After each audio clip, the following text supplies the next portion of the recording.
Hello everyone. आइए समझते हैं एक्सट्रेनियस वेरिएबल, इंडिपेंडेंट वेरिएबल और डिपेंडेंट वेरिएबल में क्या डिफरेंस होता है। ये टॉपिक यूजीसी नेट पेपर 1 के पॉइंट ऑफ व्यू से काफ़ी इंपॉर्टेंट है। तो देखते हैं एक्सट्रेनियस वेरिएबल्स क्या होते हैं।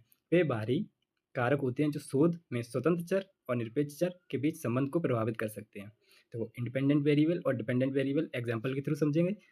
एक प्लांट है, ठीक है, उसमें हमें पानी देना है और उसकी ग्रोथ को देखना है। तो जो आप पानी दे रहे हो वो होता है इंडिपेंडेंट वेरिएबल, ठीक है। और जो ग्रोथ हो रही है वो किस पे डिपेंड कर रही है, वो पानी पे डिपेंड कर रही है, इसलिए उसकी जो ग्रोथ है वो डिपेंडेंट वेरिएबल होगी। अब इंडिपेंडेंट और डिपेंडेंट के बीच में एक्सट्रेनियस वेरिएबल्स क्या होते हैं?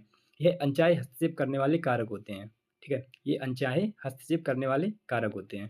जैसे कि मान लीजिए आप यह जानना चाहते हैं कि विद्यार्थी की पढ़ाई के घंटे उसकी परीक्षा में सफलता को कैसे प्रभावित कर सकते हैं। आप एक रिसर्च कर रहे हैं जिसमें आप ये शोध करना चाह रहे हैं कि विद्यार्थी की पढ़ाई के घंटे उसकी परीक्षा में सफलता को कैसे प्रभावित करेंगे, ठीक है। तो यहाँ पे इंडिपेंडेंट वेरिएबल क्या है इस केस में और डिपेंडेंट क्या है। पढ़ाई के घंटे हैं वो इंडिपेंडेंट वेरिएबल है, एंड जो उसकी सफलता होगी, रिजल्ट क्या आएंगे, वो डिपेंडेंट वेरिएबल, क्योंकि ये उस पर पढ़ाई के घंटे पे डिपेंड करता है। लेकिन अध्ययन के दौरान कुछ अन्य कारक भी परिणामों को प्रभावित कर सकते हैं। पारिवारिक पृष्ठभूमि, नींद की मात्रा, स्वास्थ्य की स्थिति, पूर्व ज्ञान या कोचिंग, ठीक है। तो ये एक्सट्रेनियस वेरिएबल्स हैं, प्रयोग का हिस्सा नहीं थे, क्योंकि हमें तो पढ़ाई के घंटे और रिजल्ट पे रिसर्च करना था। फिर भी ये हम अनचाहे मन से भी, अनचाहे ढंग से भी ये रिजल्ट को इफेक्ट कर सकते हैं। जो अनचाहे जैसे तो इन्हीं को क्या बोलते हैं, इन्हें बोलते हैं एक्सट्रेनियस वेरिएबल्स।